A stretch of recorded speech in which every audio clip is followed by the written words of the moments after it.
Yosua pasal 24 ayat 14-16. Oleh sebab itu takutlah akan Tuhan dan beribadahlah kepadanya dengan tulus ikhlas dan setia.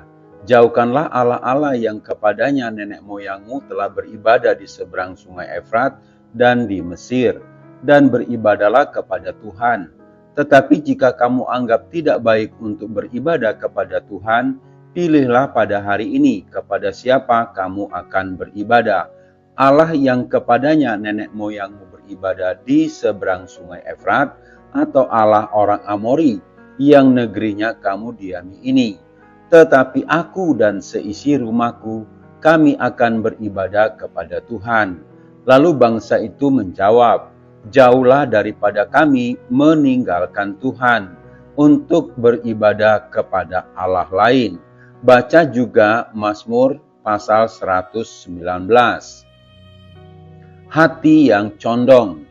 Saudara-saudara, bangsa Israel berdiri bersama dan para pemimpin berdiri di hadapan Allah ketika di Sikem. Yosua 24 ayat 1. Yosua yang pada saat itu telah tua dan lanjut umur, setelah menyampaikan kembali kepada bangsa itu sejarah perlakuan Allah yang penuh anugerah dengan mereka, memberi amanat kepada mereka untuk melayani Allah mereka dengan tulus, ikhlas, dan setia.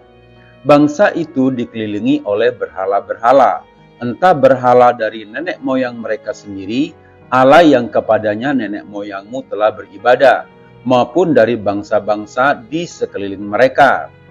Dalam ayat yang ke-14-15 mengatakan, oleh sebab itu takutlah akan Tuhan dan beribadahlah kepadanya dengan tulus, ikhlas, dan setia. Jauhkanlah Allah yang kepadanya nenek moyangmu telah beribadah di seberang sungai Efrat dan di Mesir, dan beribadahlah kepada Tuhan. Tetapi jika kamu anggap tidak baik untuk beribadah kepada Tuhan, pilihlah pada hari ini kepada siapa kamu akan beribadah. Allah yang kepadanya nenek moyangmu beribadah di seberang sungai Efrat, atau Allah orang Amori yang negerinya kamu diami ini. Tetapi aku dan seisi rumahku, kami akan beribadah kepada Tuhan. Saudara-saudara, menarik untuk diperhatikan bahwa setelah persetujuan bangsa itu dalam ayat 16-18, hal yang mengejutkan adalah bahwa respon Yosua ternyata negatif. Dalam ayat 19 misalnya, dia tidak menyarankan bahwa Allah itu bukan pemaaf dan penyimpan dendam, tetapi justru menunjukkan kesadarannya akan sifat tegar tengkuk dan kerusakan bangsa itu.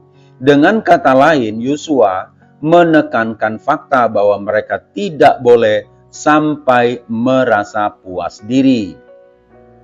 Pertama, karena mereka sedang berurusan dengan Allah yang kudus, Allah yang cemburu, yang akan menghakimi dan menghukum kesalahan mereka.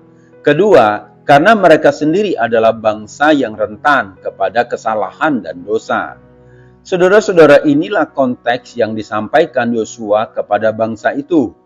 Mereka tidak boleh merasa puas diri, tetapi harus aktif dalam berpegang teguh kepada Tuhan. Berhala-berhala mereka tidak boleh ditoleransi, tetapi harus disingkirkan. Dengan hati mereka tidak boleh kendur, tetapi harus secara aktif condongkan hati kepada Tuhan, yaitu Allah Israel. Saudara-saudara, ada dua arah kemana hati kita bisa condong, kepada Allah atau kepada berhala-berhala. Dan ingatlah bahwa berhala-berhala memiliki banyak rupa dan bentuk. Tidak semuanya bisa dijamah. Bahkan ketika kita saat ini hidup dalam masyarakat yang sekuler dan modern, kita dikelilingi oleh berhala-berhala seperti kekayaan dan popularitas. Sebagaimana tongkat logam yang diletakkan di antara dua magnet bisa condong kepada yang satu atau kepada yang lain. Dan sedikit dorongan saja ke arah yang salah bisa dengan mudah menimbulkan penyimpangan yang semakin besar. Demikian juga dengan kita. Tidak boleh berpuas diri mengenai kecondongan hati kita. Perkataan Yosua dalam ayat 15 mengatakan, digantung banyak di rumah, tetapi di beberapa banyak rumahkah ada hati yang secara benar aktif mencondongkan hati hanya kepada Allah. Seperti yang dikatakan Yosua, kepada Allah kami akan beribadah. Saudara-saudara, Mazmur 141 ayat 4 mengatakan, jangan condongkan hatiku kepada yang jahat. Sang penggoda begitu kuat untuk menarik kita.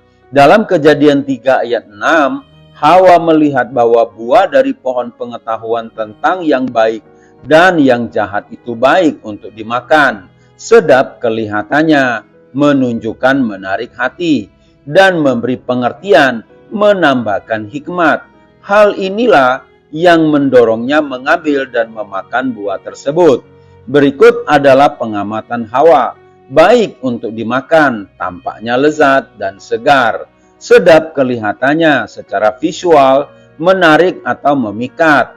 Menarik hati, memberi hikmat. Hawa percaya bahwa buah tersebut akan membuatnya pintar atau bijaksana seperti Allah. Inilah tipu daya si ular atau iblis. Setelah melihat 3 hal tersebut, Hawa mengambil buah itu, memakannya dan memberikannya juga kepada Adam. Itulah kejatuhan manusia pertama. Saudara-saudara, sampai sekarang godaan tetap ada. Bagaimana kita bisa melawannya? Condongkanlah hatimu hanya kepada Allah. Belajarlah terus firman Allah, disitulah letak kekuatan kita untuk melawan setiap godaan. Mari terus melayani bersama kami, HOR Ministry.